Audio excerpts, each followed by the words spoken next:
Ya, selamat siang semuanya. Kali ini kita akan ngebahas Allah Islam dengan Allah Kristen itu beda. Mari kita lihat video berikut ini.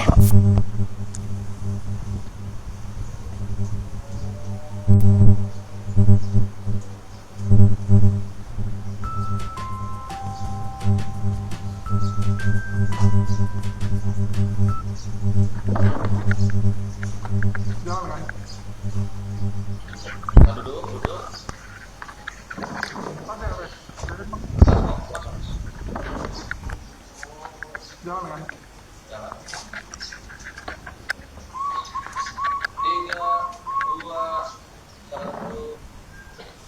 Assalamualaikum warahmatullahi wabarakatuh. Iwan semua.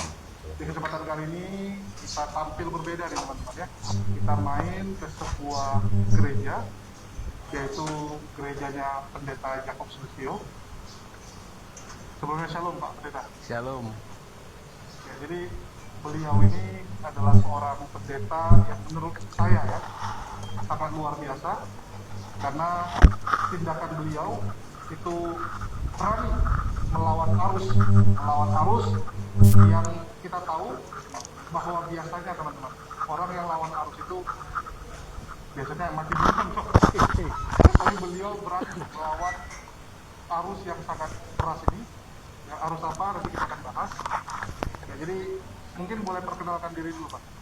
Iya. Apakah Anda seorang Muslim dan ingin selalu terhubung dengan Allah tanpa usaha? Muslimon adalah aplikasi yang Iya. Sahabat-sahabat yang ada di TikTok, perkenalkan nama saya Yakob Sulistyo.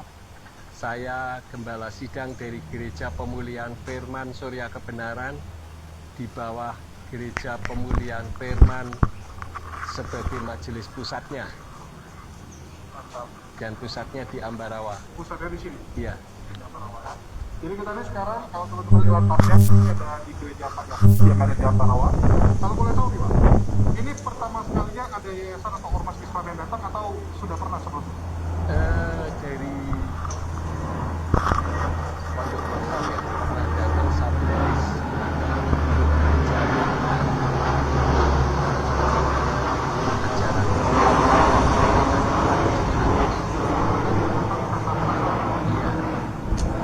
Jadi kita kesini teman-teman yang ingin tahu sekaligus memberitahukan kepada khalayak ramai ya bahwa ternyata ada nih sebuah gereja yang berbeda dari gereja-gereja pada umumnya, karena Pak Yakub ini kembali menggunakan istilah-istilah yang ada di dalam Bible ya, terjemahan aslinya. Iya, dari kitab berbahasa Ibrani. Dari berbahasa Ibrani. Iya. Kalau yang dipakai gereja lain memang dari bahasa apa? Dari bahasa Yunani. Mereka dari Yunani. Dari Yunani. Yunani diterjemahkan ke Inggris dulu kan? Iya. KJP baru ke Melayu Indonesia. Ya bagi saya sih karena asal dari Ibrani, ya saya kembalinya ke Ibrani begitu. Seberapa ini sih sebenarnya Pak? Seberapa pentingnya kembali ke bahasa Ibrani? Ya menurut saya kalau misalkan seperti Pak Julius, namanya saya ganti kan tidak mau. Ganti apa dulu nih Pak? Ya ganti Yokanan misalkan. Kalau Julius kan bisa dipanggil Julius masih oke lah ya. Iya. Ya itu kan logat. Kalau yang ada di negara kita itu kan terjemahannya mengganti nama sesembahan bangsa Israel. Nama yang disembah oleh Bapak Abraham, Ishak dan Yakub itu kan bersama Yahweh. Tapi di Indonesia diganti menjadi 4. Di dalam perjanjian lama itu Tuhan besar semua dan Allah besar semua. Yang di perjanjian baru Tuhan berbeda dan Allah. Sedangkan nama kan tidak bisa diganti. Seharusnya sedangkan Tuhan itu bukan nama tapi sebutan. Jelas. Kalau boleh tahu Pak, itu empat itu pribadi yang sama atau karena empat itu pribadi yang berbeda sehingga menggunakan kata-kata yang beda? Kalau dari Ibraninya sama. Konsepnya sama. Sama. Justru itulah makanya saya kan hanya mengulikan memulihkan terjemahan saja. Tapi ya mengubah, memulihkan. Tapi ya karena di Indonesia ini belum terbiasa sehingga dianggap sesat. Sesat oleh arus utama. Harus utama ya, harus mainstream. Kalau boleh tahu empat artinya sebenarnya terjemahan arti awalnya itu apa, tapi kok bisa jadi empat? Nah itu tanya sama LAI. Lain kan itu dari sananya udah empat, KJP udah empat. KJV bukan dari bahasa aslinya, Dari Yunani ya.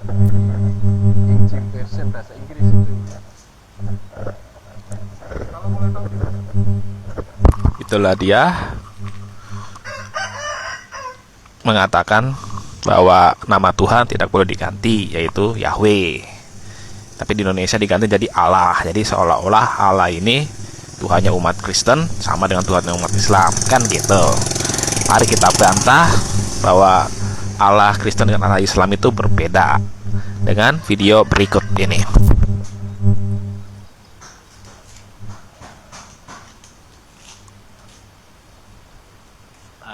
Pandangan seperti ini. Itu pertama. Makasih. Bapak terhadap pandangan Pak Bambang terhadap pendekatan bahwa Allah orang Kristen itu sudah berbeda. Satu. Nah kemudian dari Bapak sendiri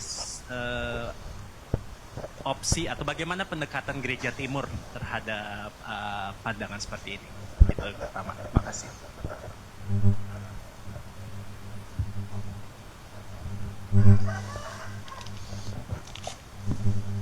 Ya, terima kasih. Sebetulnya kalau dikatakan Allah Islam dengan Allah Kristen itu beda, ya memang beda secara konseptual. Ya kan? Pandangan setiap agama tentang Tuhan itu kan beda secara konseptual. Itu dikatakan apakah Allah dalam Islam sama dengan Allah Kristen? Tidak sama secara konseptual. Allah dalam Hindu atau Brahman dalam Hindu apakah sama dengan agama Buddha? Agama Buddha jelas tidak sama. Tapi tidak sama ini kan pada dataran teologinya. Tapi pertanyaannya, apakah Allah itu yang konsepnya berbeda-beda itu semuanya eksis? Kalau semuanya itu berarti lebih dari satu Allah dong. Ada Allah Kristen, ada Allah Islam, ada Allah Buddha, berarti ada berapa? Berarti itu politisme terselubung bahwa akulah Tuhan satu-satunya dan tidak ada selain aku. Berarti yang selain Allah yang benar itu bukan Allah, tapi Allah itu cuma ada di pikiran manusia kan. Nah Allah yang Tuhan yang keliru di pikiran manusia itu bisa ditumpangi oleh kuasa kejahatan, kira-kira seperti itu. Nah justru tugas dari Injil itu mencerahkan, membebaskan. Nah, pada saat Rasul Paulus di kota Athena, ya kan, jumlahnya dewa-dewa, artinya konsep-konsep tentang Tuhan itu melebihi jumlahnya manusia saat itu. Katanya seorang penulis di abad kedua itu tercatat dalam tulisan Yunani yang ditulis oleh Pausanias misalnya, yang ditulis oleh misalnya Plato abad ketiga sebelum Masehi, itu diceritakan bahwa pada waktu itu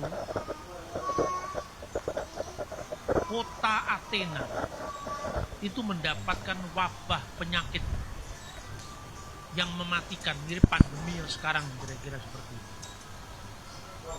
Setiap orang yang datang ke situ berada dalam lingkungan maut. Jadi biasanya orang itu mati. Pagi dia sakit, siang mati, siang sakit, sore mati, sore sakit, malam mati, kira-kira seperti itu. Orang Jawa menyebut itu pagebluk. Pagebluk itu pandemi. Jadi ya mirip yang sekarang, kira-kira COVID-19 yang kemarin. Kemudian penguasa kota itu minta saran kepada seorang paranormal, istilahnya wanita yang berasal dari Phthia. Berikanlah saranmu, apa yang harus saya lakukan mencegah kematian yang melanda. Lalu perempuan paranormal tuh angkat tangan. Zeus sudah diseru, Jupiter sudah diseru, Aphrodite sudah diseru, semua dewa di Yunani sudah kita seru, tapi kematian tetap melanda. Kalau saya boleh usul, datangkanlah filosof yang bernama Epimenides. Barangkali dia memiliki saran untuk kita. Ini catatan sejarah, ini bukan dongeng. Ini ada dalam tulisannya Plato, Aristoteles, Pausanias, ya. Kemudian didatangkan benar Epimenides. Waktu Epimenides datang ke kota Athena itu, dia cuma memberi saran. Apakah engkau sudah memanggil banyak dewa yang ada di tempat ini? Sudah. Tapi kematian tetap melanda kota ini. Besok pagi siapkan domba-domba yang terbaik yang pernah kamu berikan kepada dewa-dewa itu, bahkan yang terbaik, yang barangkali lebih baik dari semua dewa-dewa yang kamu persembahkan kepada dewa-dewa itu. Besok saya akan kembali lagi ke situ. Paginya Epimenides kembali ke situ setelah rakyat Athena menyiapkan korban domba-domba yang terbaik. Lalu dia mengatakan, sudahkah kamu minta kepada para dewa itu? Itulah dia penjelasan dari Bambang Nursena yang mengatakan secara konsep Allah Kristen berbeda dengan Allah Islam. Kan gitu, berarti nggak sama, kagak sama. Dan terjemahan LAI sudah benar menerjemahkan Yahweh menjadi Tuhan. Kenapa? Karena kan orang Yahudi kalau saya katakan orang Yahudi tidak berani menyebut nama Tuhan dengan sembarangan. Makanya ketika ada tulisan Yahweh dibaca Adonai. Itu Adonai itu diterjemahkan ke bahasa Indonesia Tuhan. Atau Adonai Elohim. Elohim diterjemahkan ke bahasa Indonesia adalah Allah. Itu sudah benar terjemahan LAI. Justru terjemahan di LT itu yang salah. Oke? Kenapa? Karena dia tidak menghormati nama Tuhan. Nama Tuhan sembarangan disebut, yaitu Yahweh. Oke? Oke, jadi jangan menyebut nama Tuhan Allahmu dengan sembarangan. Dan apabila Tetragrammaton YHWH itu dibaca oleh orang Yahudi adalah Adonai, kalau nggak Adonai Elohim, artinya Tuhan dan Allah. Oke? Itu saja jawaban gue untuk hari ini. Berarti siapa? Yakobus Sulistyo sesatnya di mana? Sesatnya menolak Yesus sebagai Allah. Oke, itu saja jawaban dari gue untuk hari ini. Sekian dan terima kasih.